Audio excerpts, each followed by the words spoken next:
Saturday, February the 7th, 2009. Temperatures have been soaring above 40 degrees for days.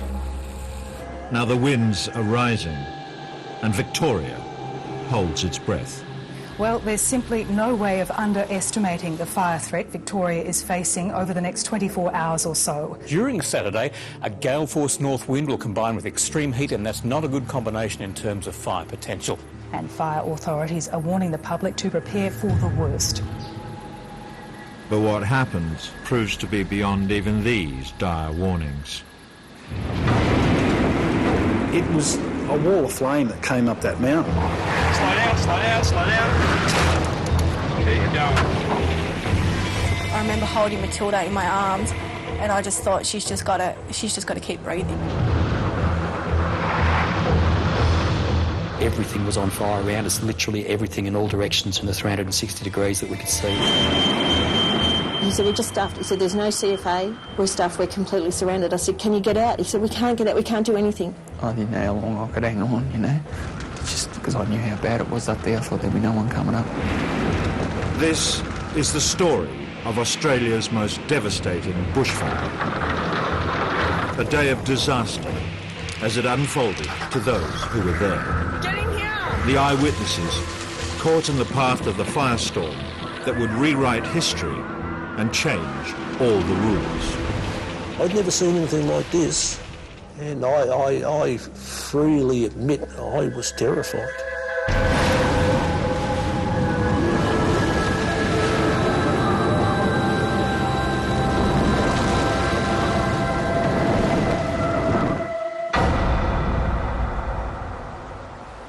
"45 kilometres northeast of Melbourne, in the country township of Kinglake, Mick and Jen Clark are packing for their long-awaited holiday. They leave on Monday. Oh, we're looking forward. I marked down 100 days before we go, and I cross them off my calendar. 99 to go, 98 to go. That's how anxious I am to go. Hi, my name's Neve, and this is my house. I'm going to show you around today. And my granddaughter Neve, she's a great help. She's buzzing around us and running wild. This is my cat, GT. Say hi, GT. She was unpacking, putting in the fridge and working out what was going on the holiday with us and what was being left for Danny, because Danny had just started holidays and he was in the house. He was home. He was going to be home the whole 6 weeks that we were going away. Part of the holiday plan is for Mick and Jen's son Danny to stay and look after the home and their wilting plants. You ask him to make sure he waters them, and he says, yeah, I'll do that, you know. Or feed the chook or something, you know. So, yeah, that's the other thing yes, I do, feed the chook. So. Across the road, the Kinglake CFA captain arrives on shift. He is one of 7,000 Country Fire Authority volunteers and staff who are like soldiers waiting for a war that may never happen. I fully expected to sit inside the fire station in a nice air-conditioned comfort and nothing happened for the whole day. That's what I expected. I suppose you've got to look at the history too. I mean, how many times has a fire come through our area? I mean, 26 fires were pretty bad. I think the 39 fires. I think there's something happened in the 60s that came up from the south. But there was captains sitting in probably stations all over Victoria expecting the same thing. Mid-morning in Melbourne, and senior firefighters are gathering.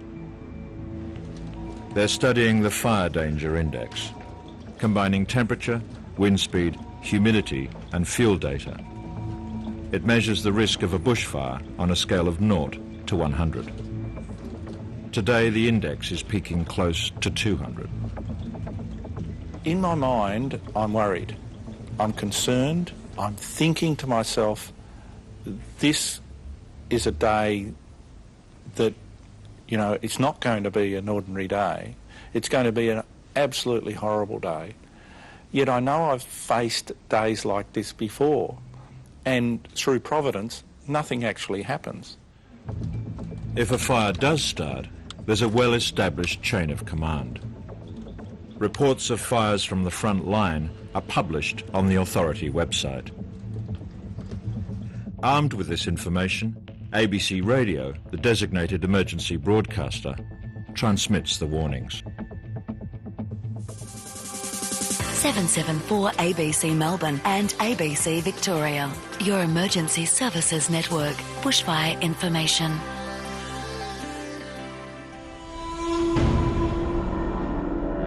The system is immediately tested.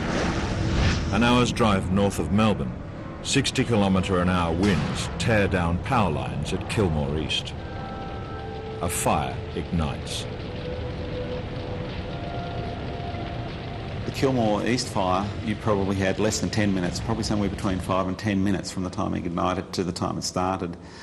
Now, it seems as though it's probably been about 15 or 20 minutes before actually the fire authorities actually were aware of that fire, and then you have to actually get to the fire, and then you have to start working on it. So it was well beyond a suppressible stage by the time firefighting authorities were actually there. The fire is out of control, but nothing Australia hasn't seen before. As it drives towards the Hume Freeway, concern is tempered. The 100-metre wide barrier should stop a regulation bushfire dead in its tracks. Jesus Christ! Where's the road gone, mate? But this fire isn't normal. Within the hour, fire crews on the Hume can only watch. Watch it on the right there. Watch it on the right. Keep going, mate, keep going. The 4-lane freeway offers no resistance. Gale-force winds hurl burning bark and embers across to the other side, where new fires start. The fire hardly hiccuped when it saw the freeway. It basically moved across the freeway as if it wasn't there in reality. Eyewitnesses are worried that the fire is already outrunning the authorities. Kevin from Kilmore East had just phoned. Hi, Kevin. Which fire are you? You're the Wandong, the Kilmore East Wandong fire, but it started about 500 metres from my farm. And Wandong and Heathcote Junction, I believe, are going to be, they'll be singed. They've got to go on full alert, but there's no announcement saying that they've got to put their fire precautions in place. But it's the wind. I'm on top of my hill on the farm, and the wind's blowing at 80 to 100 kilometres an hour, and it's going to build up, and the fire trucks are not making any difference at all. So I don't know why Wandong and Heathcote Junction haven't been alerted, because they're so close. Within minutes of this call, warnings are issued, but it seems the system is already being stretched. As the day unfolds, it will all but collapse. In Wandong, Steve Varga and his brother-in-law Ed are in the direct path of the fire. They're not relying on warnings. Instead, Steve has faith in his purpose-built, fire-resistant home. It's embedded into the ground with double brick walls and a steel roof. There was shutters over the front windows so that when you operated the shutters it completely closed the front of the house off. It looked more like a factory than a house. That was about it. It was a completely closed up box. Steve stands ready to stay and defend. This is the textbook way to survive a normal bushfire. You either leave early or fight and then shelter as the fire passes through. A bushfire, as I've always understood it, will have a front that comes through for 10 to 20 minutes. You know, we could go inside, wait for the front to pass, and come out and put out any embers or anything that might have ignited, or, you know, deal with the problems. With the smoke rising, Steve puts his plan into action. The time came we decided to start the pump, and I was hosing down the roof. And Ed started yelling that it was time to get inside. I could hear this noise. It was a bit like a jumbo jet, I think, and I was still holding the hose up there, and Ed started screaming, absolutely screaming, to get inside now. And so I just dropped the hose, and in the midst of all that, there's this noise like the jumbo jet was about to land on us. Then all of a sudden, there's this huge boom as the fireball hit, and the entire carport was just torn off its posts and blown away. I just couldn't believe it. It was phenomenal. And at that point, the whole world, everywhere around us, just went red. was like a tornado, more so than a fire, and the house actually shook. It's buried in the ground and it shook. Ed's eyebrows sort of go up and I go, Jesus, you know, and it said it all. We just didn't know what was going to happen next. The fire has passed through with such ferocity that everything outside is relentlessly burning. There wasn't a 20-minute front. There wasn't a front at all. There was this explosion, which we could call the front, and then there was this intense burning for like 2.5 hours. So when we got out of that house, it was ground zero outside. Everything was gone. Steve's fire-resistant home is a smouldering wreck. Hours after he took this picture, it collapsed completely.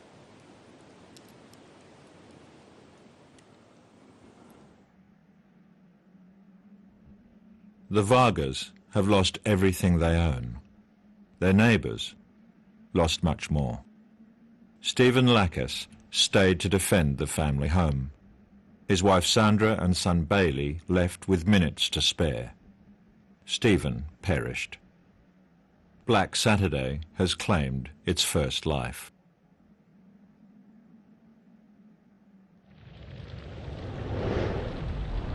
Wandong burns, and the fire moves onward and upward into the Mount Disappointment State Forest.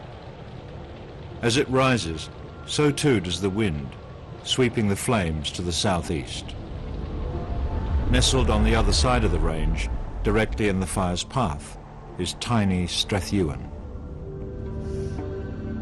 Mary and Peter Avola can't see what's coming. Pete, you know, had the pump on, he was keeping things moist, and I'd made some port wine jelly with blackberries and strawberries and things in it as it was hot. And I said, you know, would you like that? And he said, oh yeah, I'll have that with some ice cream and that'll do me. And I think the cricket may have been on that Saturday. So we just sat for a little while and watched the cricket. And then he said, oh, I'll go back out and move the hose. And still we were calm and enjoying it. The Avolas feel the heat, but not the danger. And there is a failure of the system.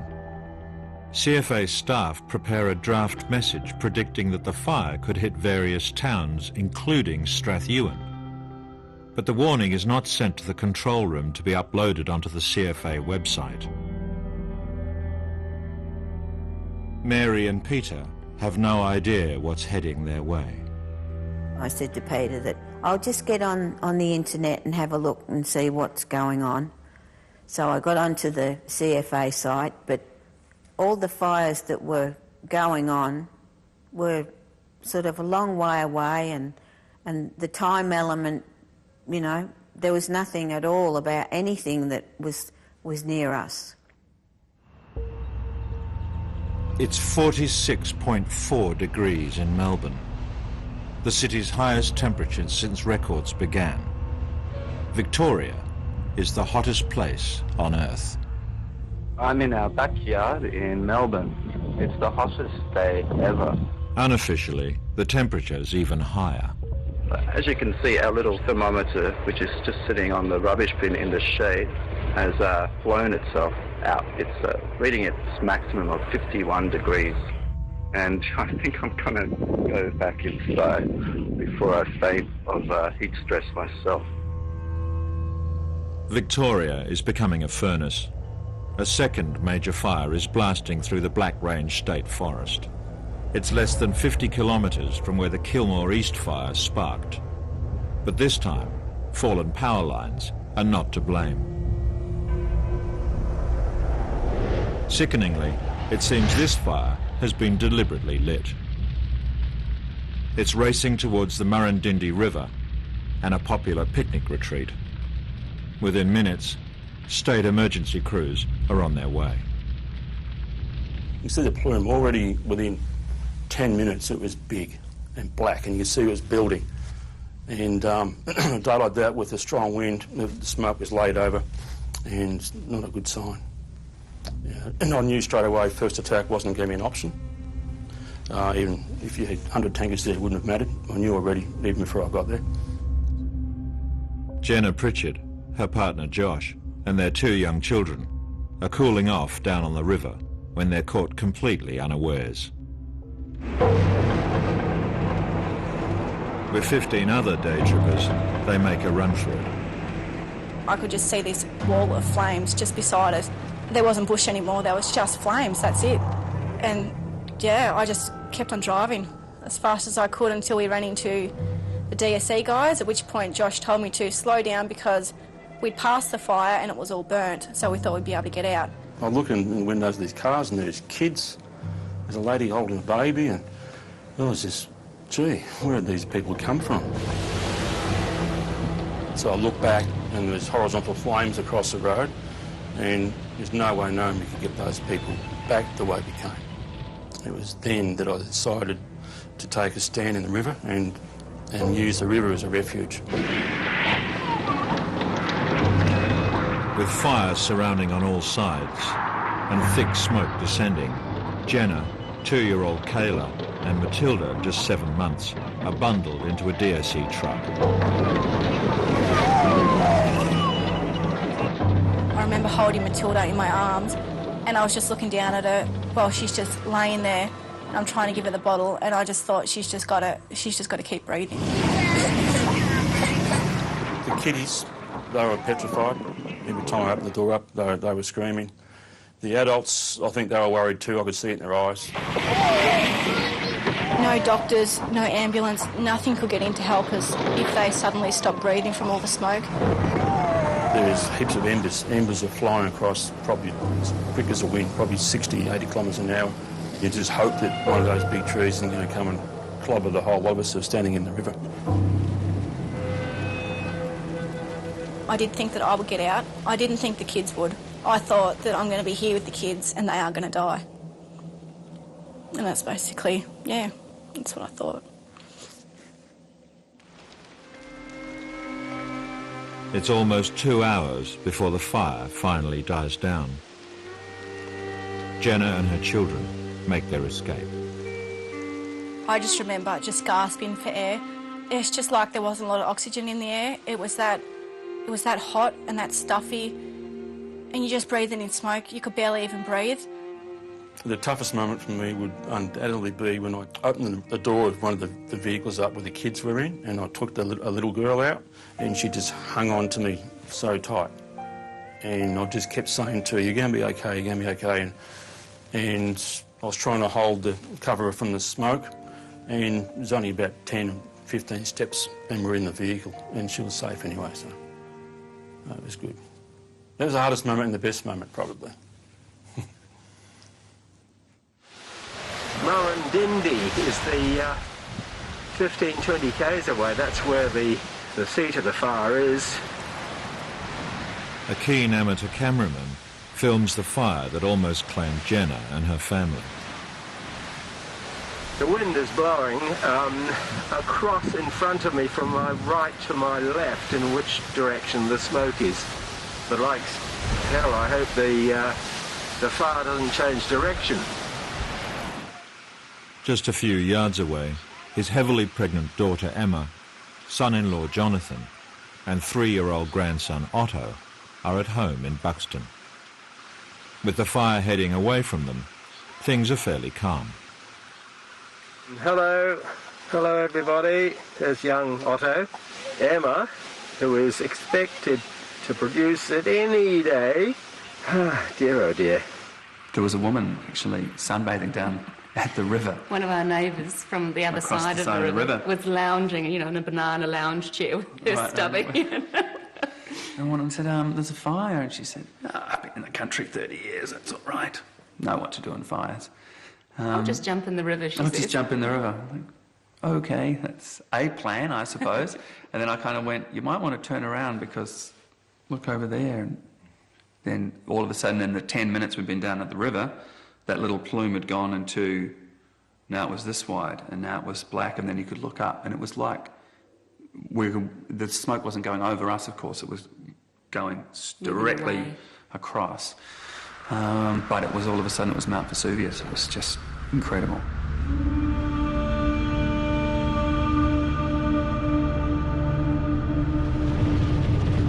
By mid-afternoon, the catastrophe has begun. 10 uncontrollable fires are now burning. 9 major roads and highways are blocked and closed. Beyond the Kilmore and Murrindindi fires, the west is ablaze at Horsham and Coleraine. And to the southeast in Bunyip, containment lines are breached. Not since the worst bushfires in Victoria's history in 1939 has Melbourne been so surrounded by fire. And it's getting even worse. In the southeast, yet another fire is well underway at Churchill, the second of the day to be deliberately lit. The worst-case scenario is unfolding. The board literally lights up, and so you get fire after fire after fire breaking out, all in and around, generally speaking, 150 kilometres out of Melbourne. So you've got resources already heavily committed to Kilmore, to Bunyip, just being committed to Murrindindi, and we literally had at that point in time regions running out of fire trucks. Every single fire truck they had in their region, in our strongest capability, got depleted. Everything. The troops on the ground are being stretched to breaking point. This tanker's been brought in as backup to fight the first fire of the day at Wandong. But all the crew can do is save themselves. Stay on burn area, do not move. It's too dangerous to move out onto the road at the moment. Just stay in survival mode. Stay in survival mode? That's an understatement. Jesus. It's coming straight at us. Just keep an eye on that. Nothing hit the truck. The battle's already being lost, and the fire marches on. A wall of flame, it charges across Mount Disappointment State Forest. Burning bark and even whole branches are picked up by hurricane-strength wind and carried 10, 20, even 35 kilometres ahead of the main front. Never before have such spotting distances been recorded. At 3:45, the monster fire reaches the ridge above the tiny township of Strathewen and explodes.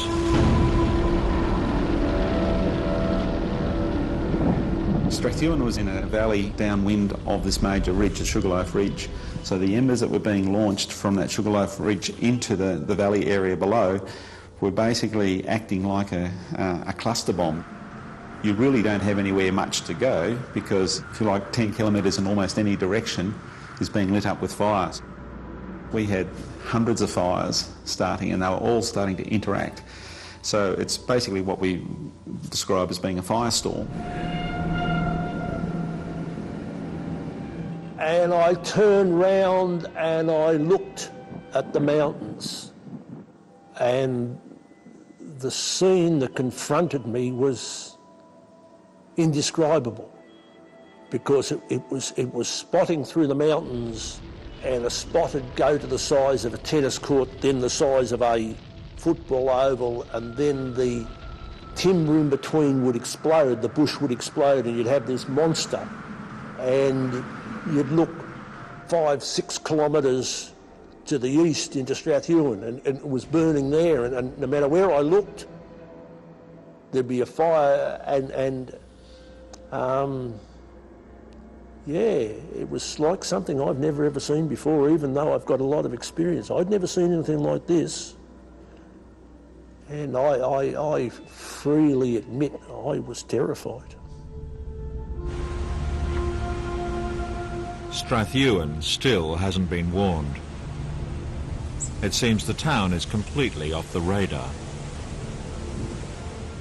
Mary and Peter Avola have minutes to defend their home. It was getting hotter, noisier, windier. The sky was red and swirling. All around our property, there were fires under the pine trees.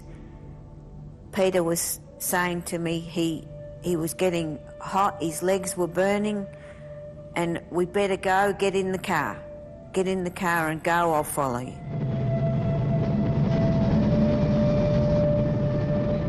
There were flames around and under the car.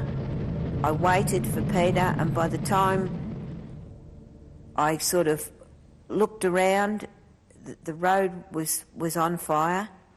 He was then behind me, and there was no going right anymore. You just couldn't see what was happening. It was just burning and burning. I'd hoped that he would follow me, and when he didn't, I didn't know what to think.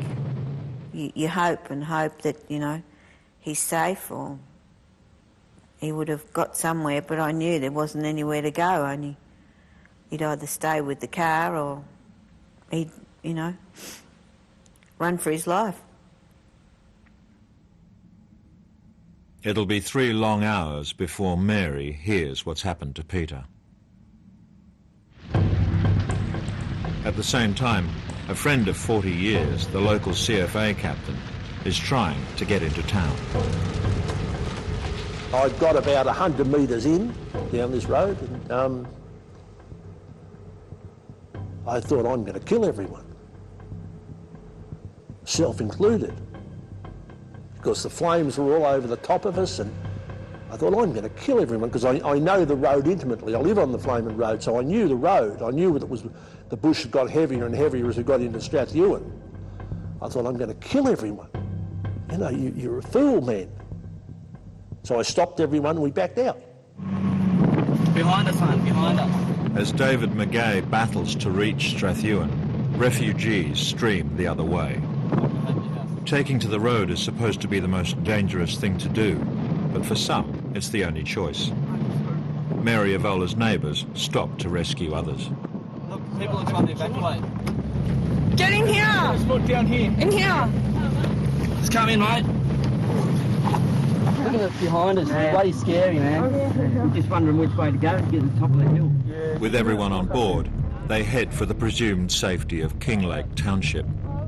As they do so, CFA staff prepare an urgent threat message for various towns, including Kinglake. But the message inexplicably goes missing and never appears on their website. It's another half an hour before the warning is broadcast. Radio is relying on overwhelmed CFA officials for information. The communities of Clonbinane, Mount Disappointment, Kinglake, Heathcote Junction, which is actually next to Wandong, Upper Plenty, Hume Vale, Reedy Creek and Strath Creek may be directly impacted on fire in the coming time frame.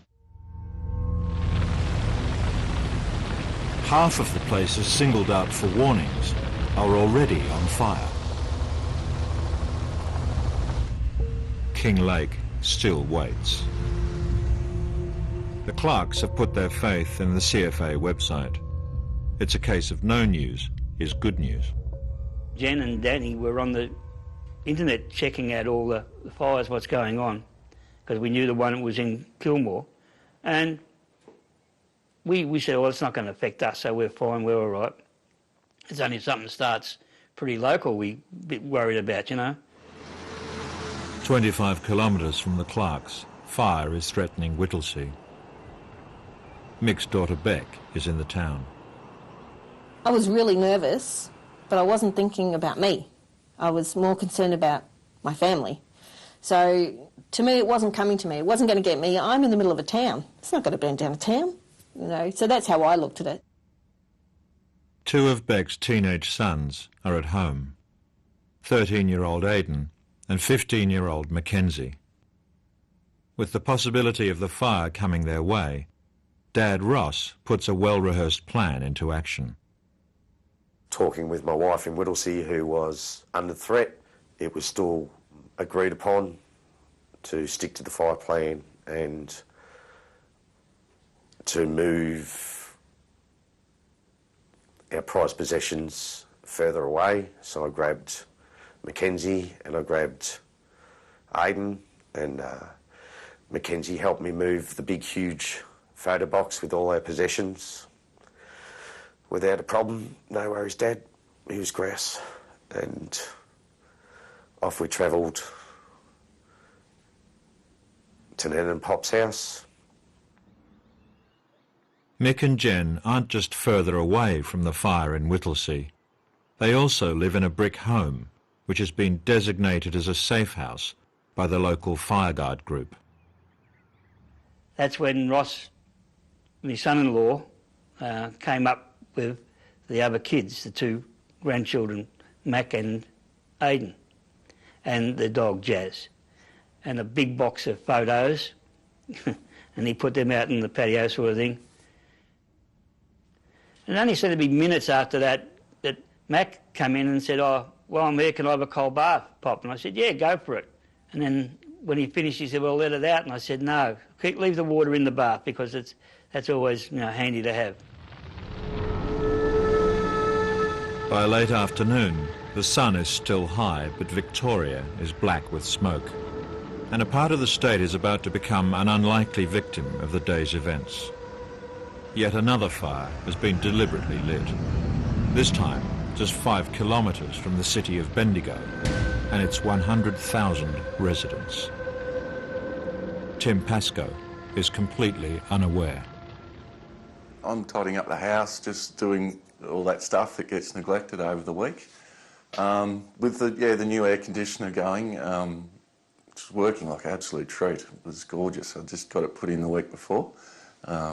The house had never been so comfortable in summer.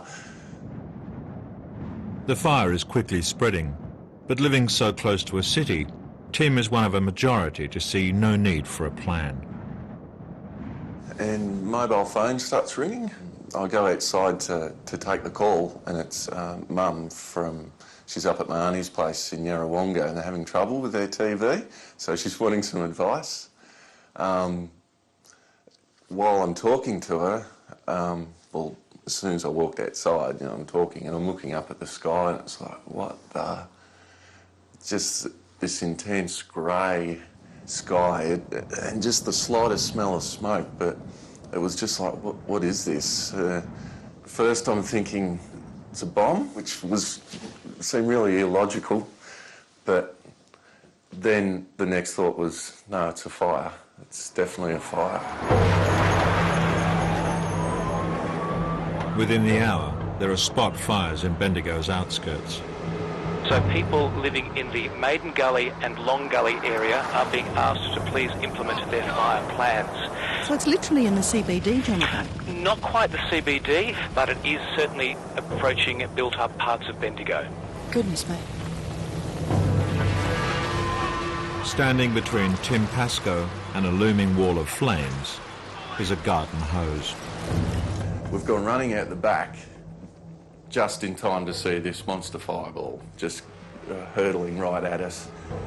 All we had time to do was drop the hoses and just scream, run. And we ran for our lives basically up the side yard and up onto Union Street.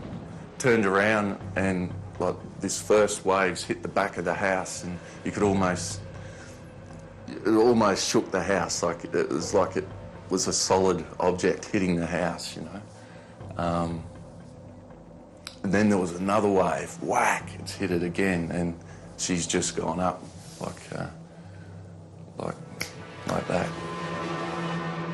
Tim's house is one of 58 destroyed in Bendigo. It was tragic, but at the end of the day we walked out of there. A lot of people couldn't do that.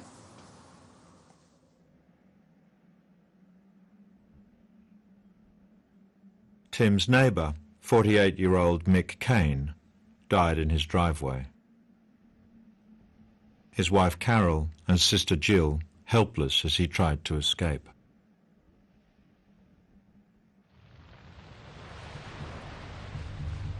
The fire that moved so rapidly towards Strathewen has more towns in its sights. In Kinglake West, yet another family are in range. I had a fire pump, which was always kept in the shed. That connects onto a ring main that I had under the ground, just a 2-inch ring main with 3 36-metre hose reels around the house.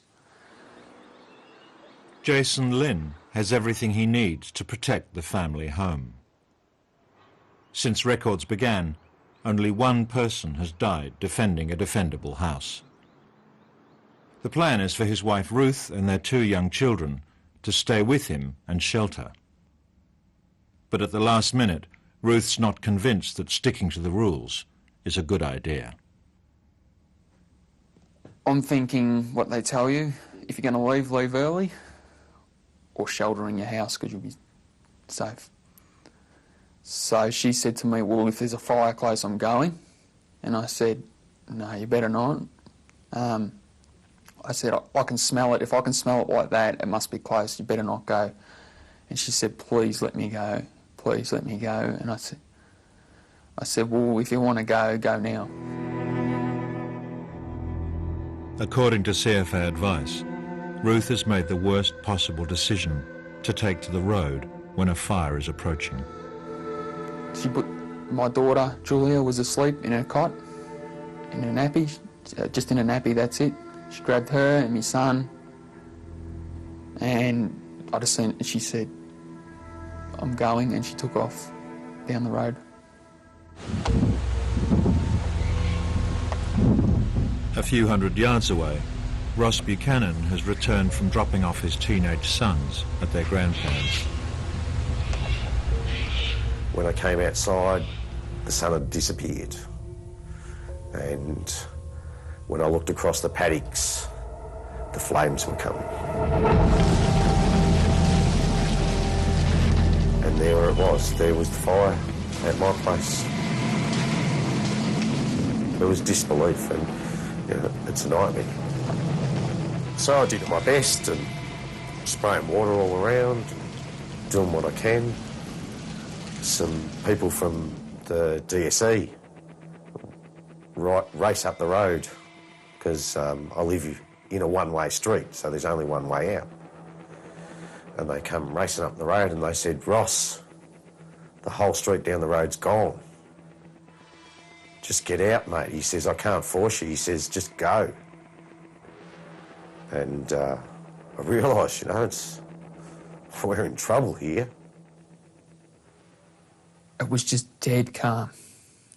Not even a breath of wind. And I thought, this is good, you know, like, what's going on here? Like, it's just so still, because it was just such a windy day, such a hot wind, and then that wind stopped. And I thought, this won't be too bad. Maybe the fire's not coming now. And then I could hear it.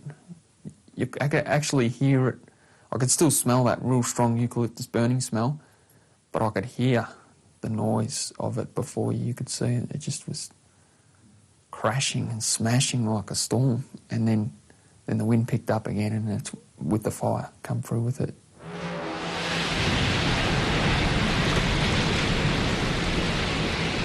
And I was standing there out the front with the hose running, flat out, hosing the house, and I could just see it was just like a tidal wave of fire, and I sort of felt weak at the knees sort of thing. I always thought that was just like a saying, but yeah, I felt weak. And I was thinking, when's the bit you're meant to go inside and shelter? I thought, well, I'm not going inside with this. And then the fire pump just stopped, and my heart just sunk. I just thought, well, I'll go down and see what's wrong with the pump. It was dark and hard to see, but as I got down towards it, I could see the fire pump on fire. So I just turned around and walked back to the house, yeah. Meanwhile, Ross is overcome and tries to escape in his car. I would get through the paddock side areas and it was just smoky, and I would get to the bush side parts and the flames were surrounded both sides. I can't say whether I'm panicking, you know, maybe it is. My heart's racing, I'm doing lots of swearing. I'm not really thinking about anybody or anything. You know, when I got out, I thought, I did say to myself, that was stupid.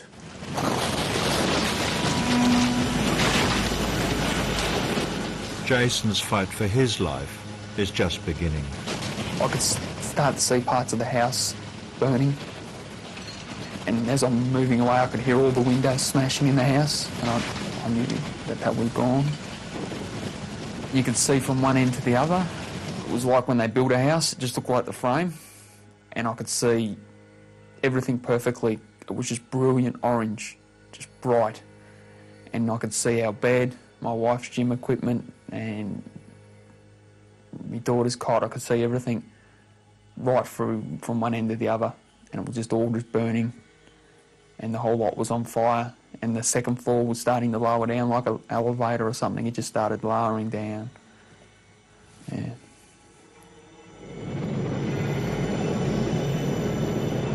I could see through the skylights of the shed into the shed, which is bright orange.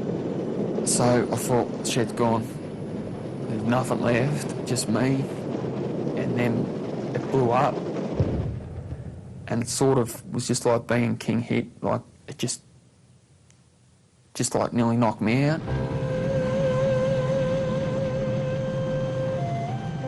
I just took off to get to like where the dam is. I couldn't see anything, but then I ran into a fence.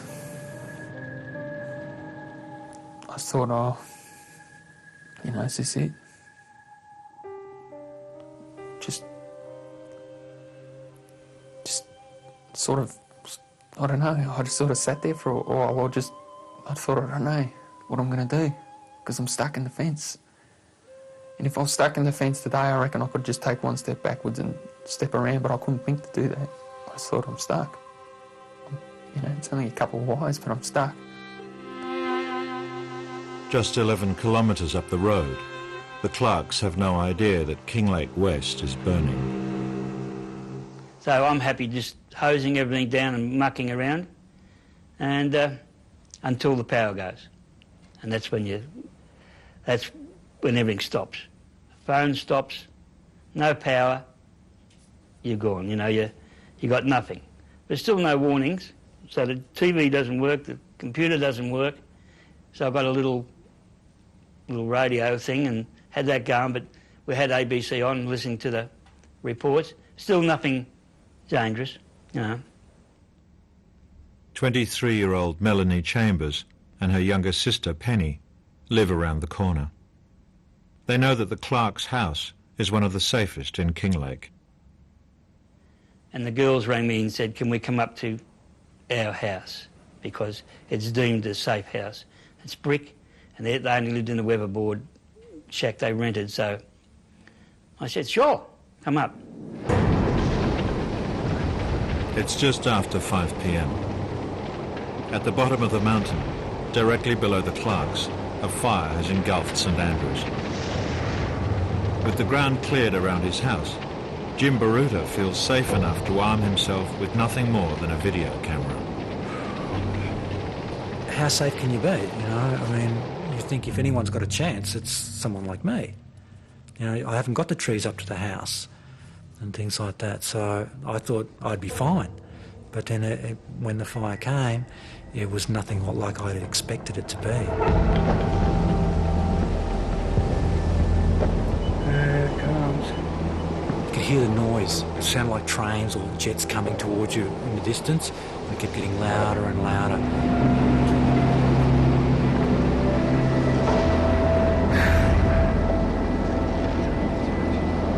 Oh, the house on fire next door. It's like all the trees were exploding from heat. People say it's the leaves, you know, the heat of the oils in the leaves and the eucalypts. They just go off, and then it's like gas going off too. It's just burning like crazy. The gases from the eucalyptus trees are escaping so quickly that they race upwards, mix with the air, and explode. The fire is feeding itself. The flames 4 times the height of the 20-metre trees. Once it starts climbing up the hill, it just starts accelerating even faster and faster. It just builds up this momentum, and it's just eating everything in the way. It was just like you were in the middle of a hurricane. It was a hurricane, but it was on fire. So all this debris going everywhere. Anything that was not bolted down or something was in the air flying around, and it was going to hit you. A fire tornado has now developed, ripping through tens of acres in seconds. At well beyond 1,000 degrees, it makes an oven of earth and air. This firestorm can now kill from 200 metres. Shit.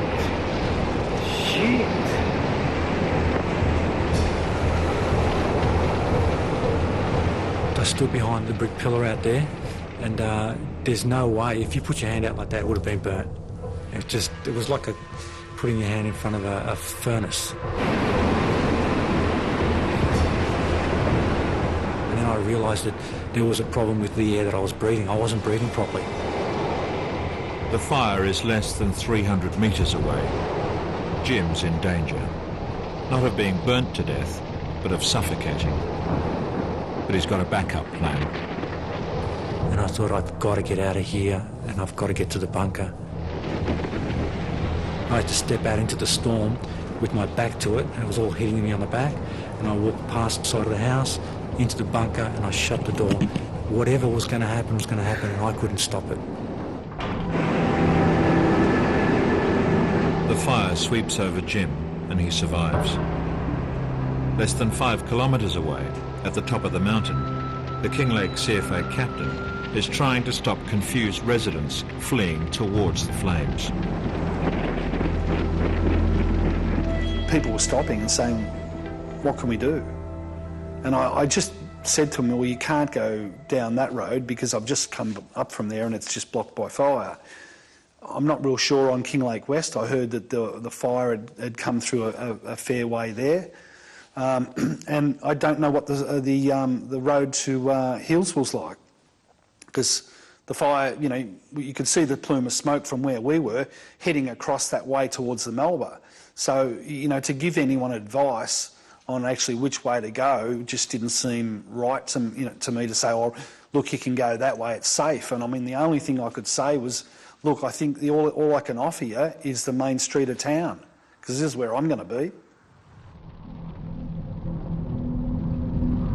The blaze that started an hour and a half ago near the Murrindindi River has been pushed by the hot winds across the Black Ranges. Sitting a few kilometres to the north, out of the fire's path, is the picturesque town of Marysville. I just looked directly up above, and here was what would normally have appeared to be cumulus clouds, except that it was pretty obvious it was smoke directly above me, like 12 o'clock high, and covering half the town. I mean, that was pretty dramatic. I really had no idea, but I thought that has got to be very, very close. Amateur cameraman Darryl Hull works at the Crossways Inn. His boss Greg and his wife Pam have been busy there all day. It's only now that they notice the smoke. A fire plan hadn't come into my mind at that stage, but at 5 o'clock I did ring my daughter and spoke to her husband and said, have you heard anything on the news? Or can you have a look? Can you check websites? And they quickly did that while I was on the phone, some of it.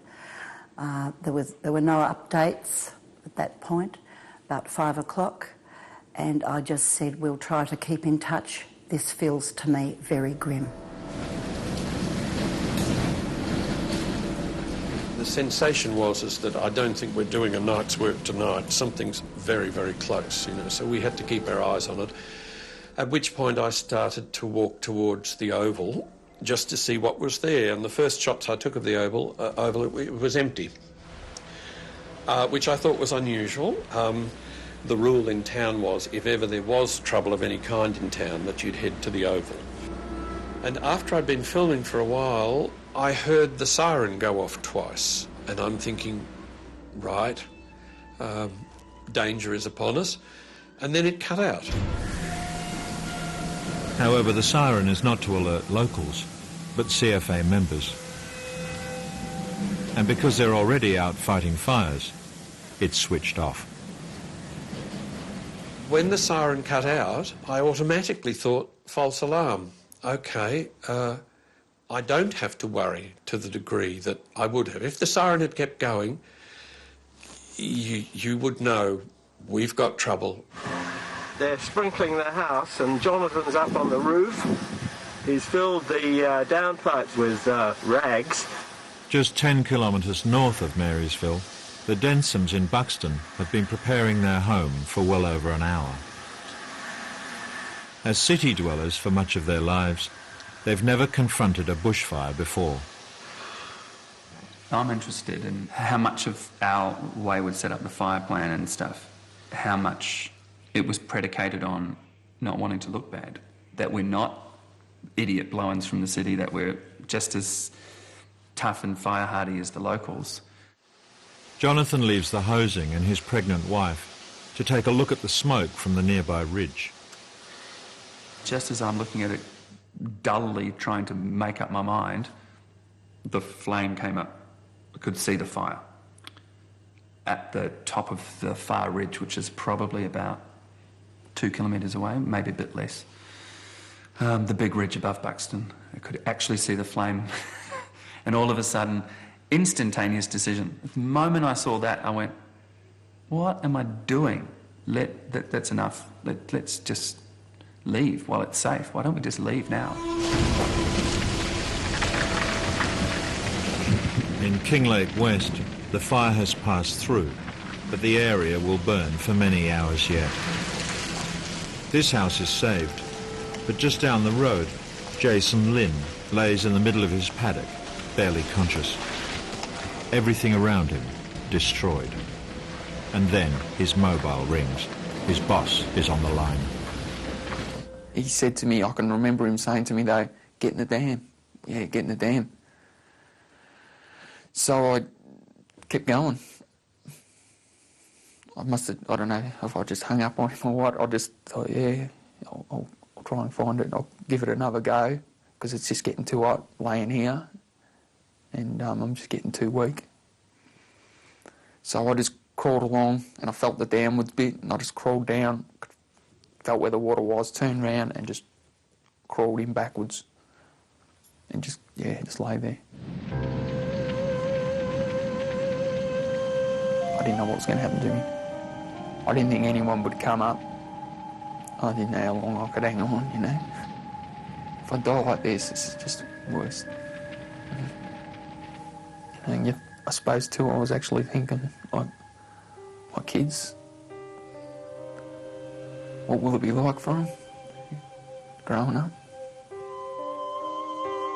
Jason's children, Joshua and Julia, and their mother Ruth, fled just before the fire arrived. Their whereabouts is unknown, but it seems Jason, at least, has been found. I could hear people's voices, but I couldn't shout out and say, oh, I'm down here or anything. I'm just laying there. And then I heard someone say, he's down in here. I could hardly talk. And he said, can you squeeze my hand? And I could squeeze his hand. And he said to me, he goes, oh, well, if you made it this far, you'll be right now, mate. And then straight away, almost instantly, your mind shifts to my wife, Ruth, and my 2 kids, Joshua and Julia. Like, what happened to them?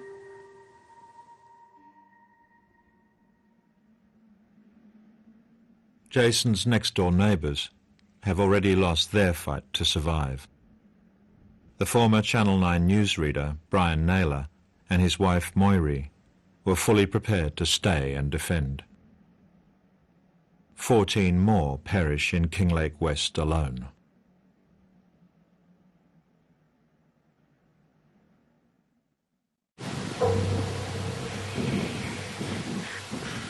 It's just after 5:30. An enormous smoke plume hangs over pretty Marysville. The town receives its first official radio warning. So we've got an existing threat message out for the community of Narberthong, which came under Ember attack this afternoon. We're now extending that threat message to include the communities of Marysville and Buxton, which we also expect to come under direct attack from this fire. Less than a kilometre from the Oval, spot fires have already broken out on Kings Road. The CFA captain is at the scene. We ended up with both Marysville tanker and the Marysville pumper. So virtually we had our entire crew up there, and we're all good friends and mates. My son Callan was on the pumper crew. So of course I was quite concerned for Callan's welfare. Pam at the Crossways Inn knows it's time for her and her husband Greg to make a decision. I went out the back and said to Greg, what should I do? Because the wind suddenly became so very strong. I said, should I go? Should I stay? Can I help you? He said, at this moment, every person must make their own decision. And he went on with his work, and I said, I have to go. We didn't even really have time to say anything else, or goodbyes, or good lucks, or anything. I left him with the hose. Yeah.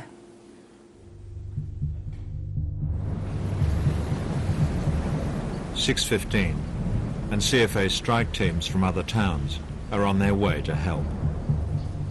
I was aware of cars fleeing in the other direction intermittently at high speeds, and of a horrible purple, brown, black, boiling, cumulus column of hell above Marysville. And I remember saying to Jamie in the front seat, Jamie, this is something beyond anything I could have even imagined. Darrell Hull has already taken refuge at the Oval. Smoke was very evidently over the back of Mount Kitchener. It was apparent that there was trouble looming, serious trouble. And then at around about that time, the police came screaming down. I saw the police car come into the Oval. They did a circle and they were just telling people to head for Alexandra, to get out, really. Pam was very concerned that I should get in the car with her, but I couldn't do that. I didn't like the thought of a convoy of cars, and with that thought that the fire was possibly already ahead of us, the only vision I could think of was burnt-out wrecks beside the highway where people had died in cars, and I thought, that's not going to be my end. I'm not going to do it that way. I was going to the lake, and I was going to make sure that happened. Others in Marysville are going nowhere. Greg Cherry is ready to defend the Crossways Inn. His wife Pam leaves in the police convoy. I glanced quickly at the Crossways. I just hoped he'd got in another car and gone already. It didn't feel as though there was time to stop, and I knew he wouldn't come. If he were still here, he wouldn't leave. He'd already said he'd stay. Yeah, stay with the place, try and save it. Glenn Fisk has left the spot fires on King's Road and is on the way to the CFA shed. But first, there's his wife Liz and youngest son to see. When I got up the driveway, Dalton met me at the door, and said that Mum was on the phone. I said, "I'll leave Mum on the phone. You're looking pretty right." He was dressed in his in overalls, and he had goggles, and he had gloves on. He had firefighter's boots on. He was he'd done all of his preparation. I said to him to look after his mum and to make some good decisions. And I left them there then, and proceeded back to the fire station.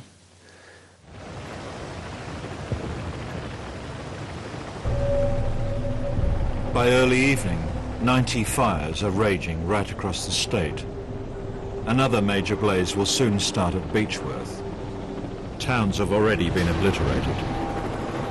At least 50 lives already lost. But everything is about to get worse. Much worse. Gale force northerly winds have pushed all today's major fires to the southeast. But the wind is starting to shift direction. The southerly change begins to push the fires northeast. The effect will be devastating. It's the fear of everyone. It's everybody's fear, is that if you haven't got the eastern flank of the fire controlled, it's going to turn and push. And that's what it did. That's what it does, and that's what it did. And what happens on the wind change is that 50-kilometre flank of the fire then suddenly becomes the head of the fire. So instead of having about a 5 or 6 kilometre wide fire, we've now got a 50-kilometre wide fire after the wind change. And this is exactly what's happening to the fire that started at Kilmore East. The 50-kilometre flank, stretching to Strathewen and St Andrews, is now the huge new front of the fire. Many more towns are in range.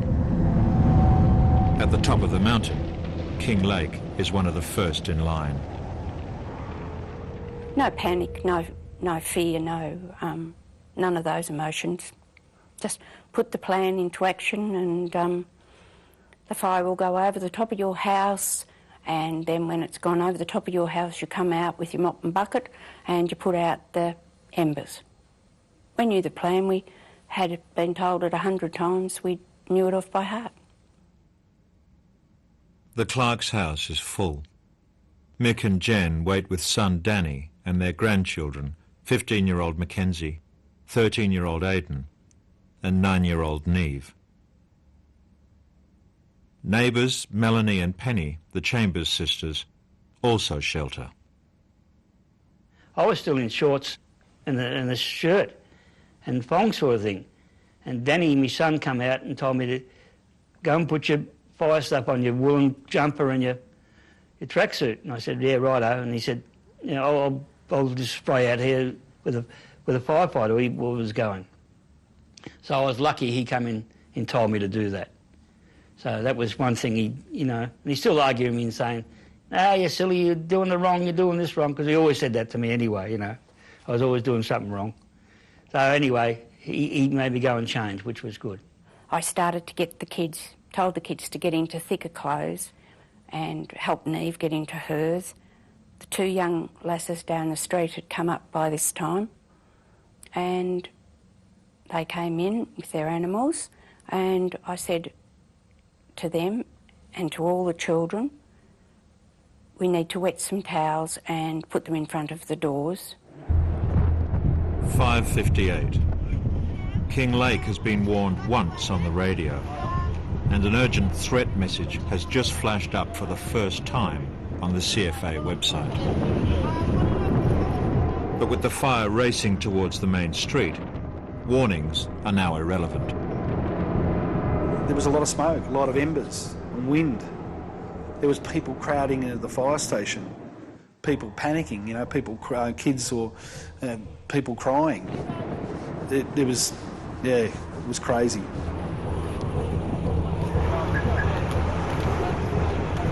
It was a wall of flame that came up that mountain. It came up so fast that I've never seen the likes of. As the town is engulfed, those on the main street scramble for cover anywhere they can. This cafe becomes an emergency refuge for the stranded. While just yards away, the Clarks cling to their plan. When the embers started coming, it was like a hailstorm of embers coming across the top of the roof and landing on top of me, which is just coming down, just like hail, but it was embers. So I started, Danny yelled out, he said, the front's on fire, and I directed the hose over the roof into the front. And that didn't seem to be doing nothing. And that's when they said, you better get in the house. So I came racing, I just dropped the hose and raced into the house to help them in there. And by this time, Jen had blocked all the doorways up with wet towels. And the girls were laying down, the chamber girls, and Mac and Danny and my dog Pearl, all in the hallway. And Aidan and me are stepping over the top of them to carry the buckets to the lounge room. I need to get a hold of Mum and Dad. I need to let them know that Ross has got fire and that it could be coming towards them. And so I rang, and eventually Danny answered, my brother Danny answered the phone and said, Beck, we're stuffed. And I go, what's wrong? And he goes, we're surrounded by fire. I said, you're kidding? He goes, no, we're surrounded by fire. I could hear the smoke alarms and I could hear the dogs and the kids all crying and screaming in the background, and he said, we're just stuffed. He said, there's no CFA, we're stuffed, we're completely surrounded. I said, can you get out? He said, we can't get out, we can't do anything. He said, we're stuffed. And I said, okay, mate. I said, I'll let you go. Just do your best. And that was it. I wished I made him give me the phone to one of the kids so that I could have at least talked to them. I walked into the lounge room to make sure that everything was sort of all right. And I've had floor-to-ceiling windows, 4 of them in the lounge room, and they just all blew in simultaneously, and the fire was in the lounge room.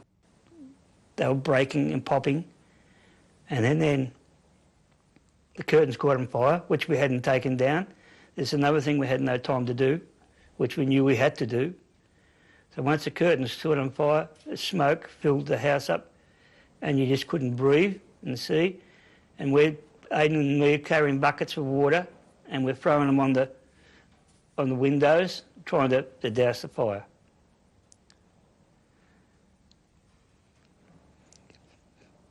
And then we had to get out for our own. We couldn't get the kids out. We yelled at them, and they couldn't hear us. So we opened the front door, and the fire was still burning. But I went out and had a look. And I said, "Come on, we've got to get out this way." And I grabbed Aidan and Jen and said, "Come on, quick, get out." And we yelled at the other kids, "Go out the back door. Go out the back door. You'll be right." Because they're all down the hallway where the back door was. And Aidan, Jenny and me got on the front lawn, and they didn't come out. And we called and called their names, and Aidan was hanging on to me still. And then I thought I might be able to get round the side and get in through the laundry door. And I tried to run around that side, and you couldn't get through. The fire was just burning the house down. And she was still screaming and screaming and screaming. The kids, and I'm saying, "Nothing we can do, sweet, nothing we could do." And she said, "Oh," and she started to feel the pain and with all the burns then, and they start to affect her. And with all the smoke she's taken in, she couldn't breathe. And then I knew that I had to ring Becky to let her know, because I couldn't have that. I couldn't not let her know that her children were dead. And I don't know, Aidan just dialed the number, and don't ask me why, but we got through. And I told her. And she said, "Beck, they're all gone." And I go, "What do you mean they're gone? Gone where?" She goes, "No, Beck, they're all gone. They're dead. The house is burnt down. I couldn't get them out. They're gone." And she screamed and screamed and screamed. And then their phone just went dead.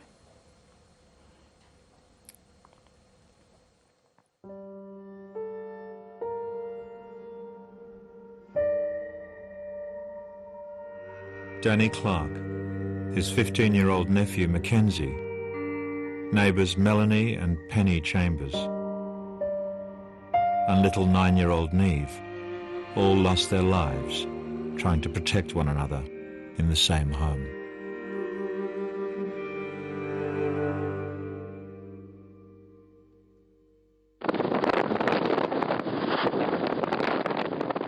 The wind change has hit Gippsland in the southeast.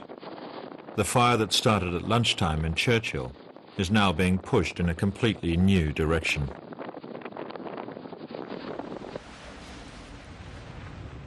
It reaches up into the Strzelecki Ranges. The steep inclines pushing the fire quicker and quicker. Temperatures scorch beyond 1,000 degrees, hotter than a kiln. By 7 o'clock, the fire reaches Caligny, where a veteran of Victoria's worst ever bushfires in 1939 takes to the trenches once again. It was just like somebody getting a great big shovel full of red hot ashes and dropping on you.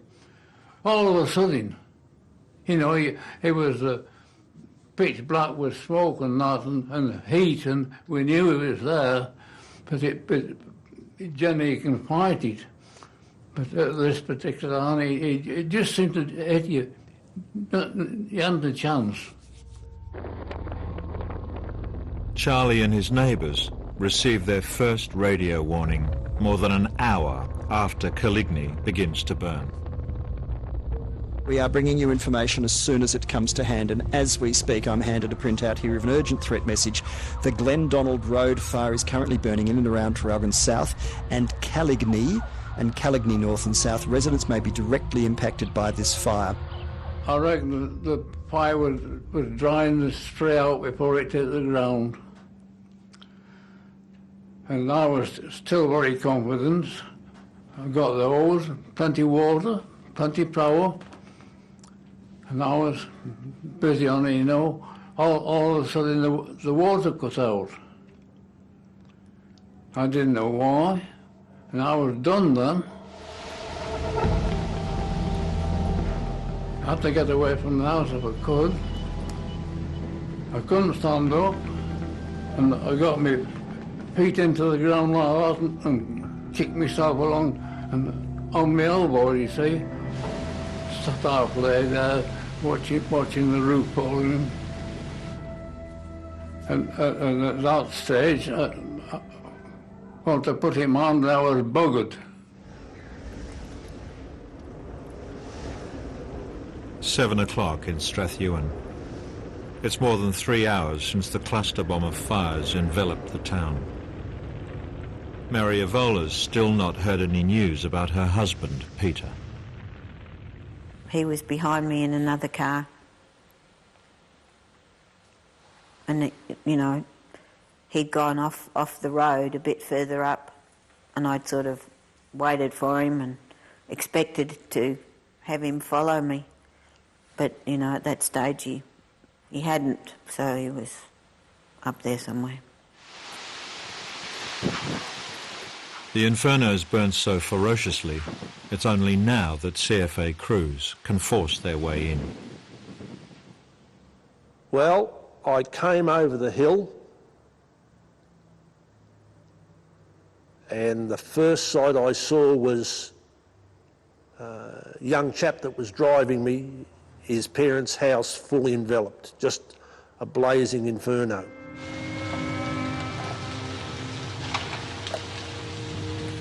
That house was fully enveloped, and there was not one thing in Strathewen that wasn't burned. What are you going to do? What are you going to do when you're faced with something like that? I'd never joined the CFA to confront this. Not the magnitude and the catastrophe of that was. But David grimly makes his way further in and discovers the true loss. We got up to the Oval, and I can still I can still see it now. The in line out there.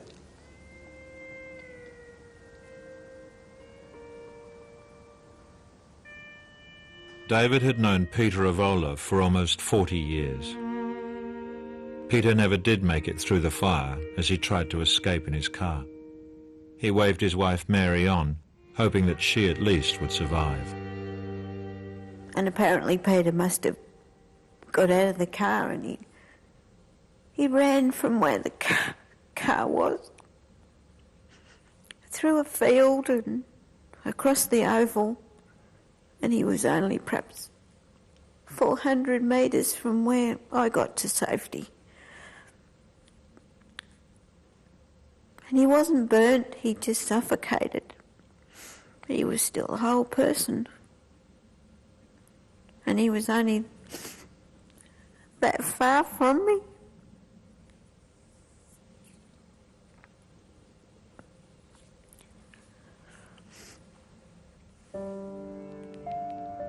I met him at a dance, and he had his white shirt and his black vest on and his black pants and his pointy shoes, and he had slick back hair with with the kiss girl on his forehead, and he was the most handsome thing I'd ever seen. And he's always been that gentle person that we all love so much.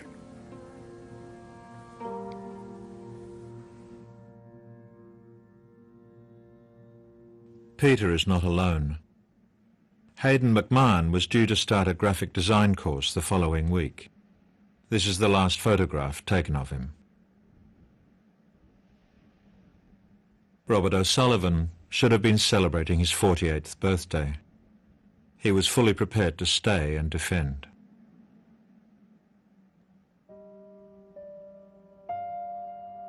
In all, 22 lose their lives in a township of just 250.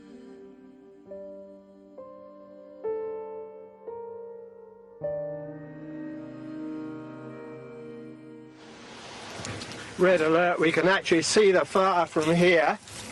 What do you want out of here? It's a bit critical, we're about to take off. But apparently the fire is heading this way.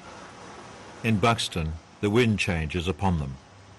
After packing for the past hour, the Densoms finally realise fighting fires isn't for them. Clearly we actually had an option. We've got Otto, who got a 3-year-old, and Emma's pregnant, and I couldn't believe that it had taken that long to come up with that decision. Looks a bit ominous. Smoke billowing around. The prediction is the fire's headed straight for Buxton and us. We paused and I said goodbye to the property. Really? Looking at the flames. And then we drove. 10 kilometres away, but just minutes by fire, is Marysville. For 70 years, it's felt safe, nestled in a valley. But this very fact is about to be the town's undoing. As the wind change hits, the postcard-perfect setting becomes a fire trap. Because Marysville's basically surrounded by mountains around there, the embers aren't going to continue to blow up the hillsides. They basically find this calm area to basically fall out. So Marysville itself then becomes a bowl that's capturing all the embers that have been produced from the fire on the range. Marysville is attacked from above. Thousands of raining embers explode onto the town. Fire crews are helpless, forced to seek cover at the Oval. The truck was just being blasted continuously by debris. The air was just full of stuff, branches and rocks and burning embers, and it was just absolutely like soup. And I think the speed and intensity with which the fire just enveloped and just completely surrounded and covered Marysville, it was just staggering. Just staggering. Just went from being dark and eerie to everything was on fire just in an instant. Everywhere as far as we could see.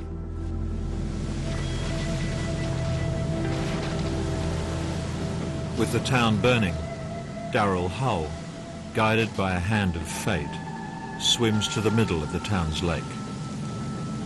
The ember storm was so significant, like a meteor shower really, that I knew I was going to need some protection, and the strangest thing was that I just reached out my arm and there was a branch, a perfect umbrella, green and wet, almost with a handle attached, just waiting for me to pick it up.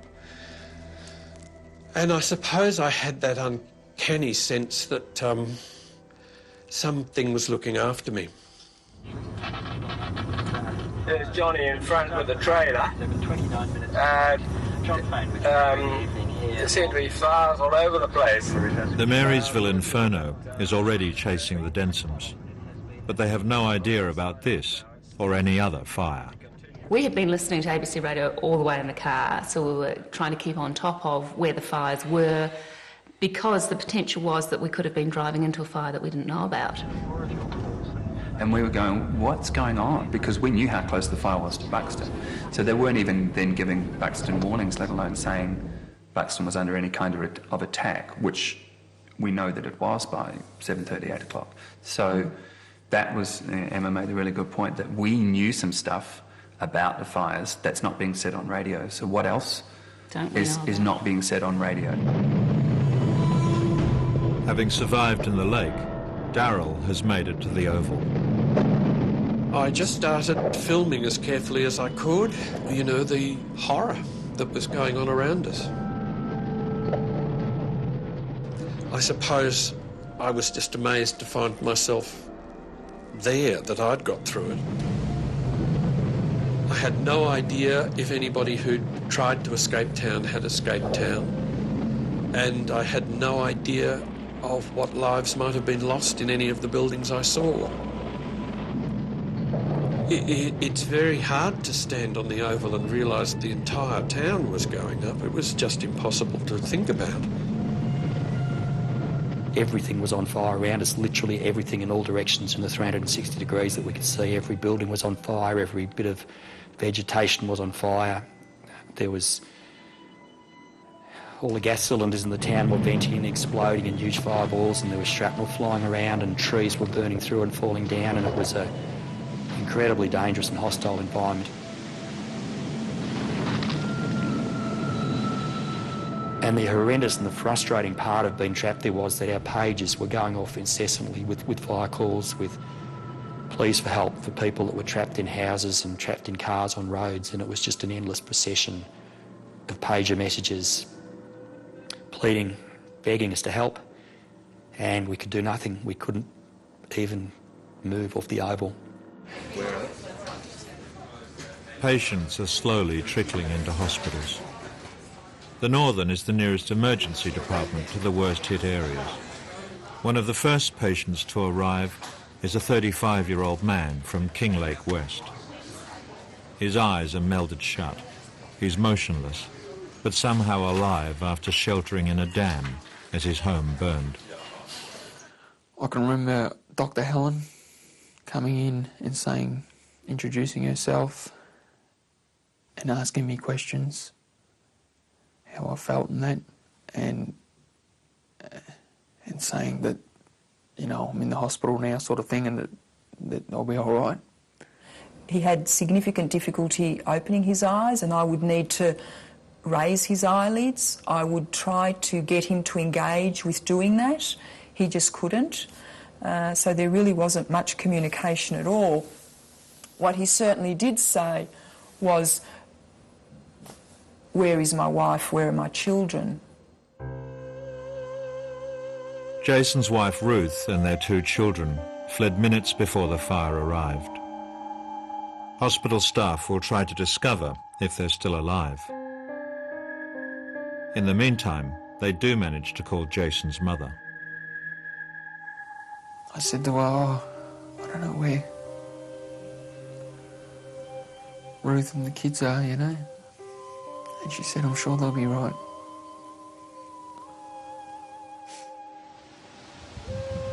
Jason's hometown is obliterated, and in Kinglake, the injured are being brought to the CFA shed.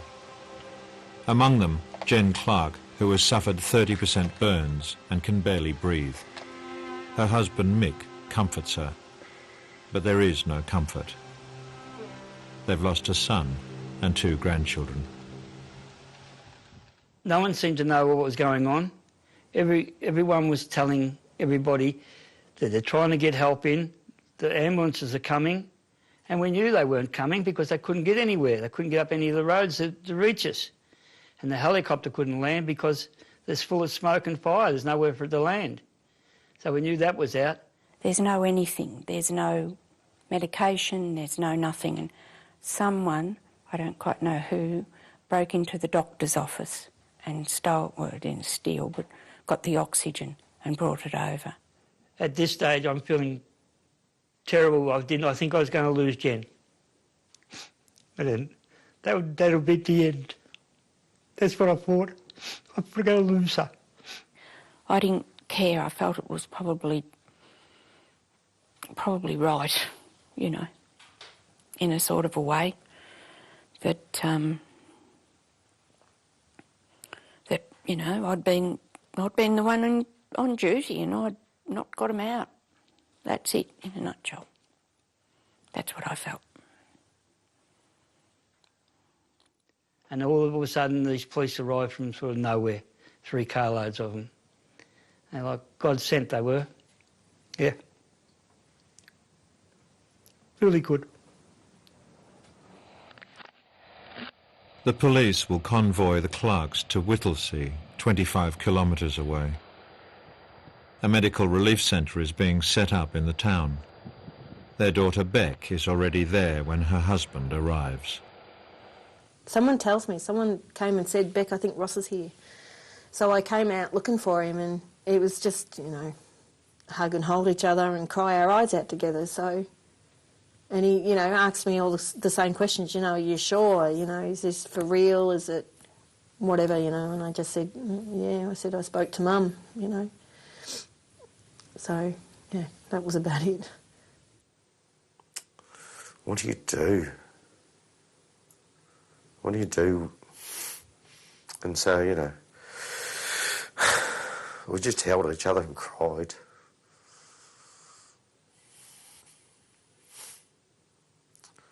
Tried to get your head round it. Jen and Mick drive through scorched earth and a devastation that is beyond the physical. I was just looking around in amazement. I couldn't believe both sides of the roads are on fire, trees are on fire, cars are all on the side of the road or in the ditch, all burning, and all of a sudden you drive and there's nothing. There's no one on fire. It's missed a little bit, and you go a bit further, and it's missed another little bit, and all of a sudden both sides of the road again are burning and joining together, and the fire was still burning out of control. Someone mentions that another police car's coming, and so we waited, and it pulls up, and they pull out this woman, and they put her on a gurney, and the people that I was with said, that's not Mum, and I looked and I said, here it is. I thought I had failed my daughter, and that how could I go on when I'm in charge of her children? How can I ever go and face her again?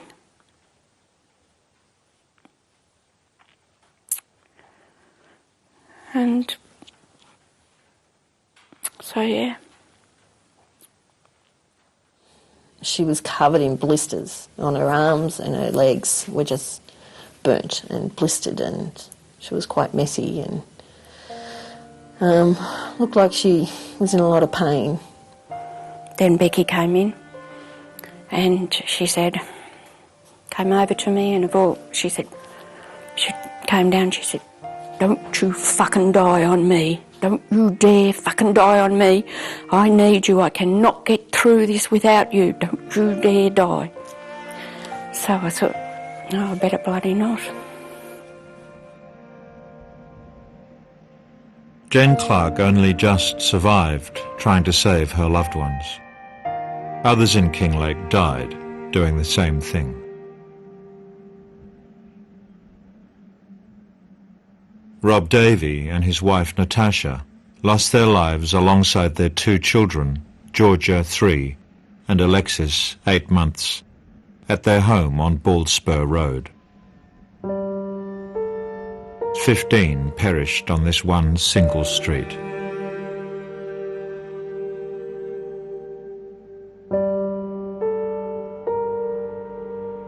But the fire that destroys Kinglake has just one more cruel card to play. It heads north into the townships of Hazeldene and Flowerdale. Those living on the ridges are hardest hit. Their homes undefendable. But the Flowerdale pub still has a chance. Out in the open and protected by a main road, it's an unofficial refuge. The landlord and a handful of locals have decided to stay and fight.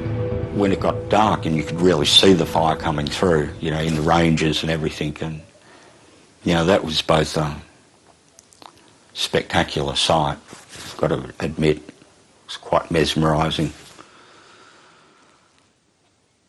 But I also wanted it to come, because I was sick of waiting for the bastard. I was just sick of waiting and being able to do nothing at all.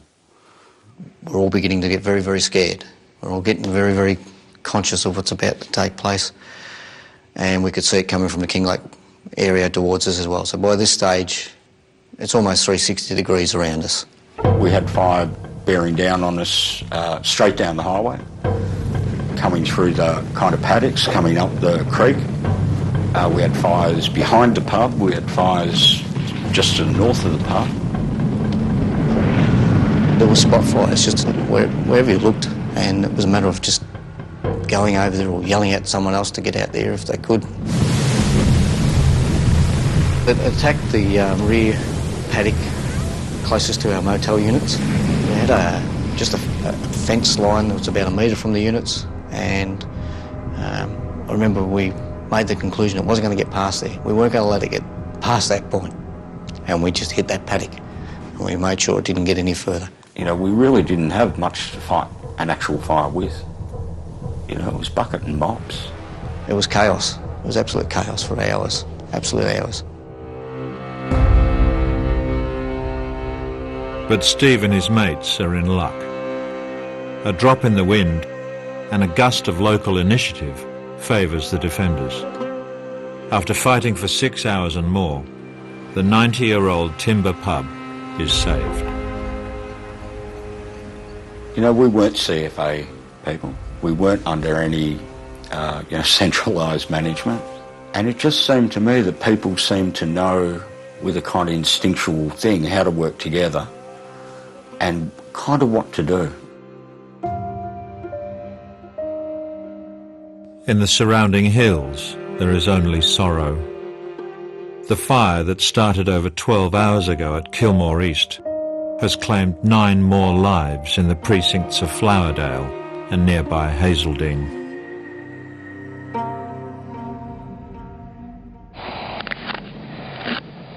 Well to the southeast in Coligny, they're still fighting. 97-year-old Charlie Richardson has watched his home go up in flames. Badly burnt and alone for 3 hours, he suddenly sees hope. Anyway, I heard a vehicle go past. So I started using my head a bit more, and in a few minutes another one went past. And so I'm not in the right place. So I managed to get up to the gate in the corner with my torch, and 2 or 3 went past and I flashed it up at them, but they kept going.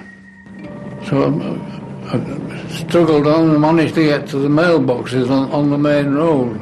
And there came another one down and I flashed the light on it and he stopped. I think I was the first vehicle that had a spare seat, so he jumped in my car and we came down there. We drove him back down the hill. It took us a while to get down. We had to move some more trees off the road on the way back down, but he was just happy to have a drink of water. And as I found out later, his gumboots had stuck to his feet and he was very badly burnt, but he did not complain once. Look at me now. I've lost everything. Nothing on the watch left and the torch. Doesn't make sense, does it? You got everything 1 minute, and 2 or 3 minutes I went to this last time a bit, it's all gone.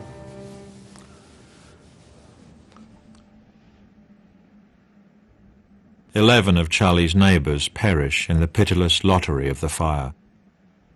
Alfred Frendo and his son Scott fled their home only to be killed on the road as the fire missed their house.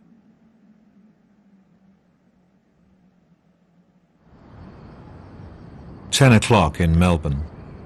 Information from the disaster zone is so sketchy that news of the day's first deaths is only now coming through. Police have confirmed that 14 people have been killed in today's bushfires across Victoria. 6 have been killed at Kinglake, 4 at Wandong, 3 at Strathewen and 1 at Clonbinane. You get in the car to go home and you feel absolutely terrible. And you get home, which I did, and, I walked in the door and I said to my wife what was going on, and she said, "That's terrible." You know, she said, "I've just heard on the radio." And I said to her, "It's going to be a lot worse." And she said, "Like what?" And I said, "A real lot worse." And I distinctly remember she tried to put numbers into my mouth. And I couldn't say it because I didn't know, but I knew it was going to be worse.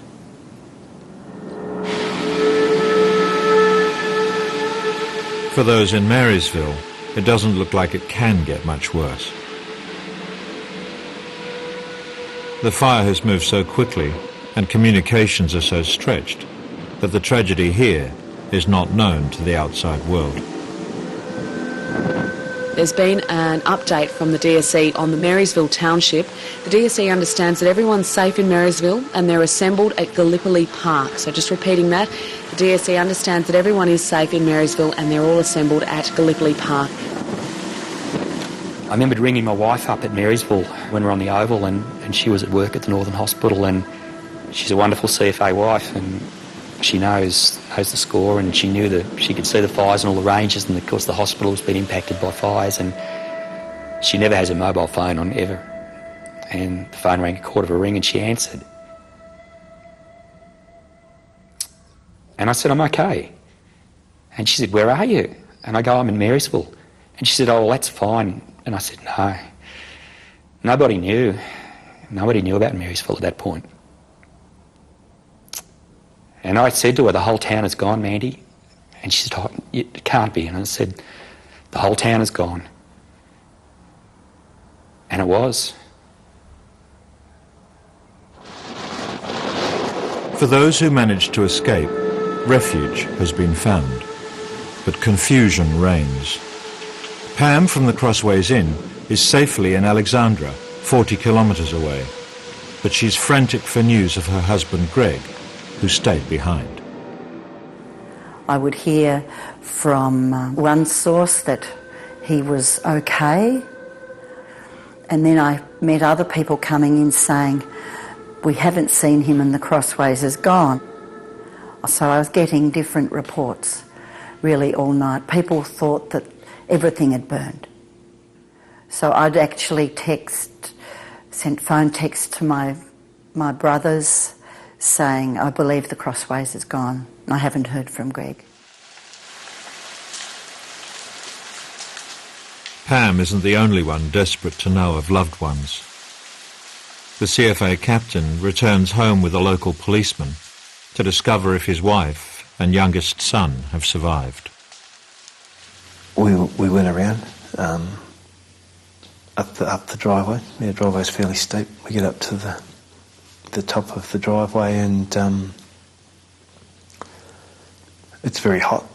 The house is still burning ferociously. Yeah, and it was very, very hot. But there was obviously no signs of Liz and Dalton there. There was sort of a big chunk of time between the last time that I'd been there. I wasn't sure.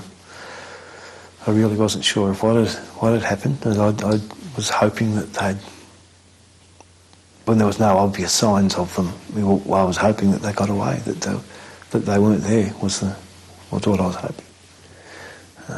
Yeah. One of the most popular tourist towns in Victoria is all but razed to the ground. So most of the main street's gone. Oh my God. This is just impossible. It's simply got to be impossible. I don't believe I'm looking at this. And that's all that's left of that beautiful church. There are too many grim sights. But amidst the destruction and the devastation, Darrell Hull is about to make a remarkable discovery. I filmed up the street and realised that the Crossways was still intact. It was unbelievable that it was still intact.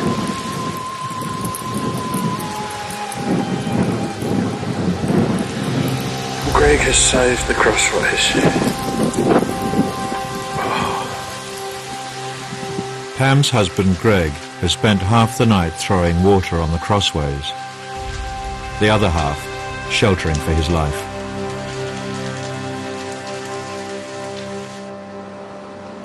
The Densoms have been fleeing the fire that destroyed Marysville for the past 6 hours. There was no room at the inn at Alexandra, but after a 150-kilometre zigzag journey, the expectant couple finds somewhere for the night. Finally got into bed, almost exactly 2 o'clock. I remember thinking, God, it took so long. We're going to get any sleep before Otto's up. Yes. 2 seconds after the lights went out, Emma goes, Johnny. I'm like, oh, now I have to get up, find her a biscuit, get her another cup of tea. What do you need now? And she just goes, my waters have broken. And I just went, oh.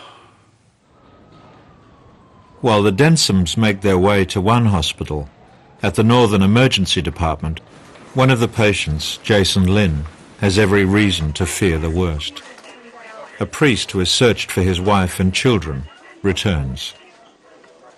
He was walking toward me with a big smile on his face, and he said, oh, we've found them. And I needed clarity, and he said, oh, the communications, the phone calls, we've found them. Jason's wife and 2 young children are safe and they're in Nagambie. And it was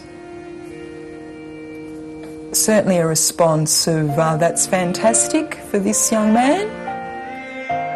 Jason's wife Ruth broke all the rules when she took to the road with her 2 children, Julia and Joshua, as the fire bore down. The fire was from the ground to the sky and as far as you could see sideways. And once I saw what was coming, I was sure Jason would die. But I had to keep going to save my own life and save the life of my kids. I wanted to open my eyes when they started to tell me, when I knew that they were telling me something about my wife and kids, and they said they're safe. I thought, oh my God, he's alive. You know, I couldn't believe it. So there was that, the shock of knowing that he was alive, the relief that he was alive, and that I still had a husband, my kids still had a father. Because all that time, I thought he was dead and he thought I was dead.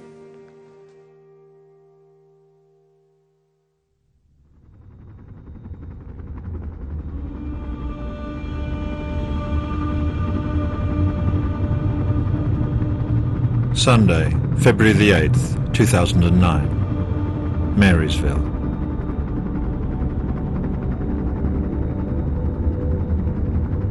I could see blue smoke drifting around the garden, and I could hear this helicopter, and I realised that night was over, and I seriously did not want to wake up, because I knew the sort of devastation that one was going to be looking at. Well, I didn't want to know what I was going to be looking at.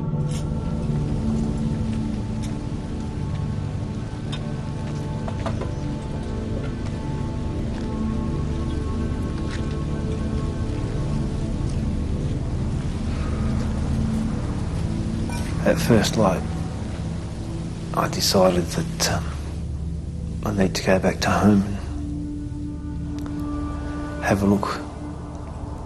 Chris and I, one of our very good mates, we went back to the house.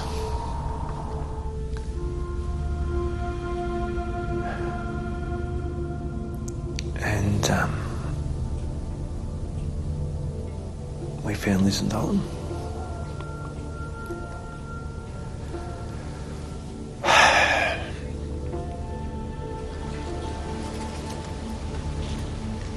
Every member of the Marysville CFA crew lost their home. Their captain lost much more.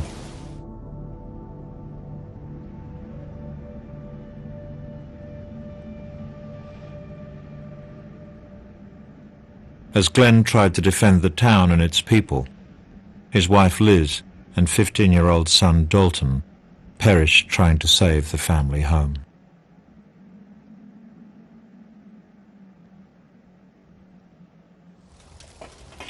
34 lost their lives in Marysville. No town in Victoria would see so much death on the nation's darkest day. The devastating scene is repeated across fire-ravaged Victoria. More than 7,000 left homeless. The equivalent of 250,000 football ovals burnt out.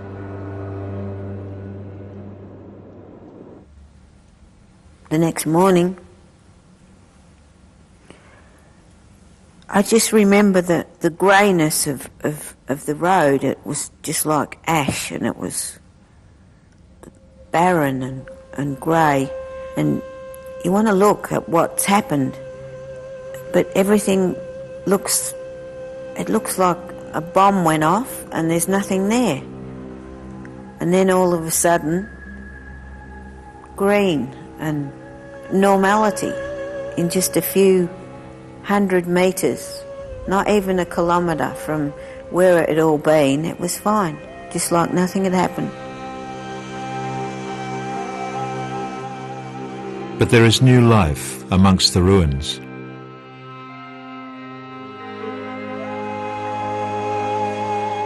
Caspar Densom waited for the fires to pass before arriving on the stroke of midday. It was just fantastic.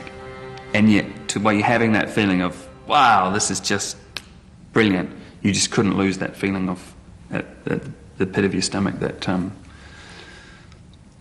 all was not right with the world, even though it felt so good where we were. The Densom's joy is tinged with sadness. Jonathan, a teacher, learns that one of his students, Matthew Leasefield, died alongside his mother and brother. They are amongst 173 people who lost their lives on the day that will be forever known as Black Saturday.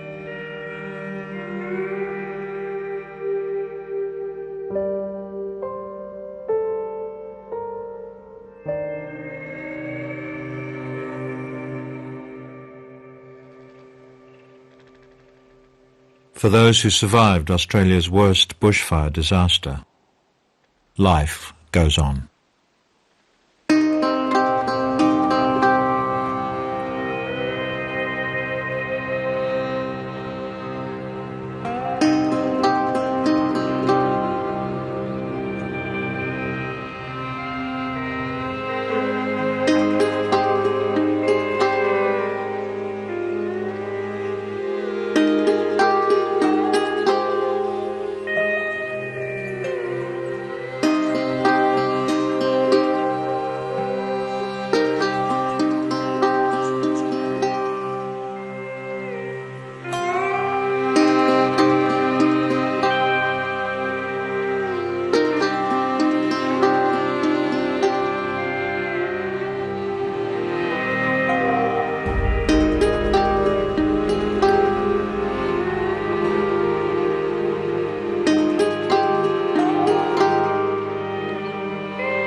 The arguing point now is about who's to blame and not, and they're going to do this and they're going to do that.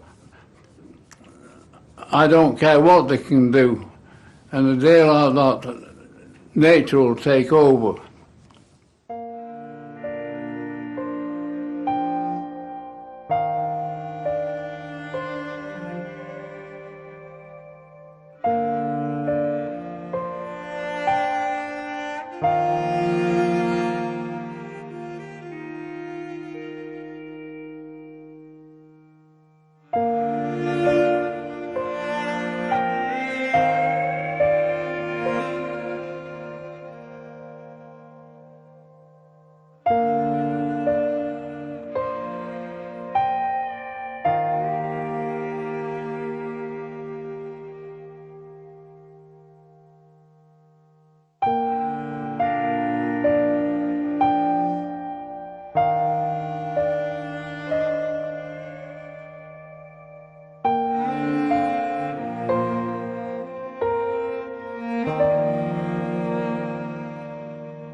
you.